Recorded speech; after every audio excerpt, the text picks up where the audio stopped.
하는 새벽나라 친구 여러분 안녕하세요. 여러분들과 함께 목요일 말씀을 묵상할 노희태 목사입니다. 저는 야구를 굉장히 좋아합니다. 보는 것도 좋아하고요.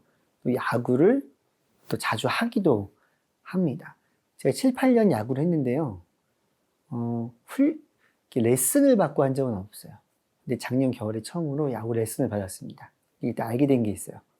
그동안 내가 야구한 거는 그냥 재미로 한 거고, 정말 이 폼과 내 수준은 엉망진창이구나. 라는 걸 알게 됐어요. 훈련은 그만큼 중요합니다.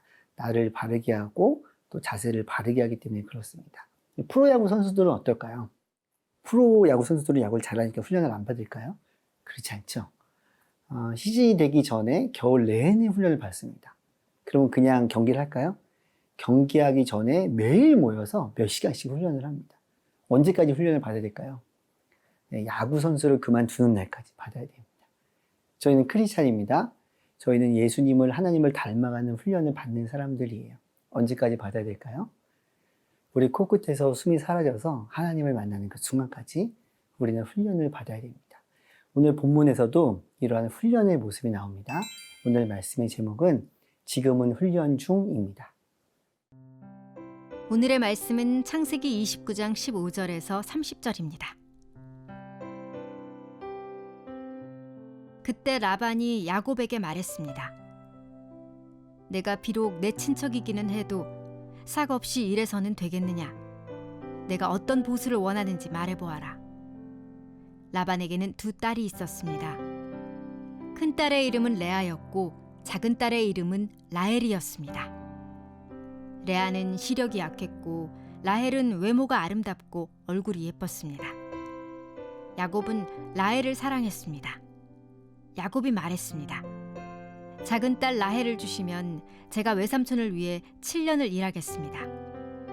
라반이 말했습니다. 내가 그 아이를 다른 사람에게 주는 것보다 내게 주는 게 낫겠다. 여기서 나와 함께 지내도록 하자. 야곱은 라헬을 위해 7년을 일했습니다. 그렇지만 야곱이 그녀를 사랑했으므로 그 7년은 단지 며칠처럼 느껴졌습니다. 7년이 지나자 야곱이 라반에게 말했습니다. 제 아내를 주십시오. 기한이 됐으니 그녀와 결혼하겠습니다. 그러자 라반이 온 동네 사람들을 다 불러 모으고 잔치를 벌였습니다. 밤이 되자 라반은 딸 레아를 데려다가 야곱에게 보냈습니다. 야곱이 레아에게로 갔습니다. 라반은 자기 여종 실바를 딸에게 종으로 딸려 보냈습니다. 그런데 야곱이 아침이 돼 보니 잠자리를 함께한 사람은 레아였습니다.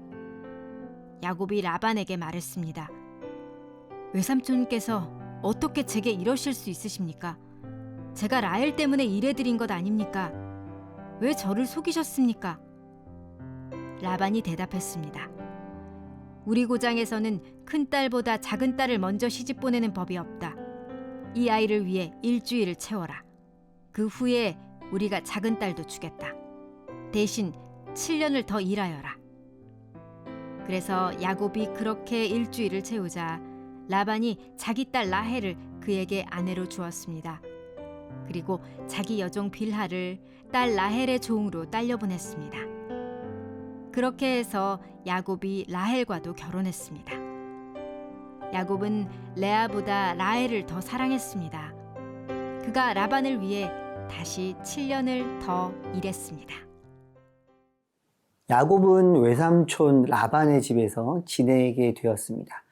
그곳에서 일을 하며 숙식을 제공을 받은 거예요. 라반이 야곱에게 이야기를 합니다. 이 일을 한 것에 대한 보수를 내가 너에게 주고 싶다. 야곱은 돈을 말한 게 아니고요. 외삼촌 라반의 딸 중에 라헬에 대한 호감을 갖고 있었습니다. 그래서 7년간 일을 할 테니 라헬과 결혼하게 해달라고 이야기를 했습니다. 라헬을 많이 좋아했던 것 같아요. 20절에 보면 야곱은 라헬과 결혼할 생각에 7년을 단지 며칠처럼 느꼈다라는 표현을 볼 수가 있습니다. 그런데 7년 후 여러 문제가 발생을 합니다. 7년이 지났습니다. 그러면 라반은 야곱과 라헬의 결혼을 주도적으로 진행을 해줘야 합니다. 그리고 그는 라헬을 아름답게 꾸며서 아름다운 또 행복한 가정이 될 수 있도록 도와줘야 돼요. 하지만 주도적으로 준비도 하지 않았고 정말 문제가 발생을 하죠. 라헬 대신에 라헬의 언니였던 레아를 야곱의 부인이 되게 했습니다. 그것도 결혼 관습을 이용해서 몰래요. 우리는 이것을 전문용어로 사기를 쳤다라고 이야기를 합니다. 그러고는 이렇게 이야기를 하는 거예요. 27절 말씀입니다. 이 아이를 위해 일주일을 채우라. 그 후에 우리가 작은 딸도 주겠다. 대신 7년을 더 일하여라. 언니랑 함께 레아와 함께 결혼 생활을 일주일 동안 그 나라의 관습에 맞게 해라. 그리고는 7년을 더 일하라고 합니다. 라반에게는 일꾼이 필요했던 것 같습니다. 그래서 결혼식을 차일피일 미뤘습니다. 그리고 이제는 적극적으로 7년을 더 일하면 라헬을 부인으로 주겠다고 이야기를 합니다. 라반은 야곱과의 신뢰보다 자신의 물질적인 이익을 더 소중하게 여겼습니다. 사랑하는 새날친구 여러분, 라반을 보며 나의 모습을, 자신의 모습을 잠시 생각해 보면 좋겠습니다. 나에게 해가 될 것 같을 때 거짓말을 하는 모습이 있진 않나요? 나에게 유익하고 이로운 것을 보면 본래 선한 마음은 있었지만 바뀌어서 이기적인 마음을 갖게 되지는 않았는지요?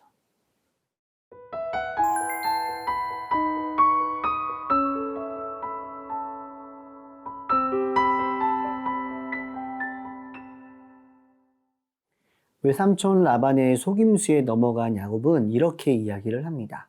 25절 말씀입니다. 그런데 야곱이 아침이 돼 보니 잠자리를 함께한 사람은 레아였습니다. 야곱이 라반에게 말했습니다. 외삼촌께서 어떻게 제게 이러실 수 있으십니까? 제가 라헬 때문에 일해드린 것 아닙니까? 왜 저를 속이셨습니까? 야곱은 외삼촌 라반에게 왜 나를 속였는지 물어봅니다. 속임수. 이 단어는요, 이전에도 성경에 등장합니다.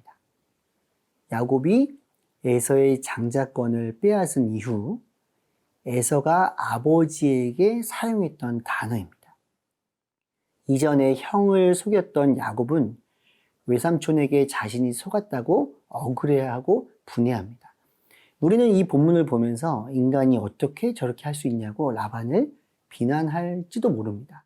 그리고 야곱을 보며 이전에 형을 속인 대가일 것이라고 추측할 수도 있습니다. 제 이야기인데요. 초등학교 6학년 때 친구와 함께 신문 배달을 한 적이 있습니다. 친구는 자신을 도와주면 월급의 반을 저에게 주기로 했어요. 수개월 동안 일을 했습니다. 근데 아쉽게도 그 친구는 약속을 지키지 않았습니다. 단 한 차례도 지키지 않았어요. 질문. 제가 야곱처럼 누군가를 속였던 그 범죄의 대가로 그런 일을 당했던 것일까요? 물론 그랬을 수도 있죠. 하지만 제 기억 속에는 별로 없습니다. 마찬가지로 라반의 속임수가 야곱의 속임수에 대한 하나님의 징벌이며 대가인지는 그럴 수도 있고 아닐 수도 있습니다. 나의 죄악의 대가가 아닐지라도요, 여러분 기억해야 될 게 있어요. 죄의 씨앗을 가진 사람들, 그 사람들이 살아가는 세상에서 우리는 이러한 경우를 많이 만날 수밖에 없습니다. 내 죄악일 수도 있고 아니면 죄악된 세상을 살아가기 때문에도 있어요. 그러면 정말 중요한 것은 무엇일까요? 야곱의 마음에 있던 속임수의 씨앗, 라반의 마음에 있던 속임수의 씨앗, 그 씨앗은 모든 인간의 마음에도 우리 마음에도 지금 심겨져 있다는 것을 우리는 알고 있어야 합니다.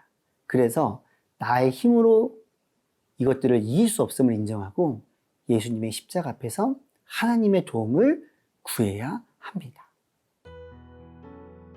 야곱을 통해, 라반을 통해 내 안에 심겨있는 죄의 씨앗을 바라봅니다. 나의 이기적인 생각과 나의 세상적인 즐거움으로 죄의 열매를 맺지 않기를 소망합니다. 오늘도 말씀을 의지합니다. 나를 도와주세요. 예수님의 이름으로 기도합니다. 아멘.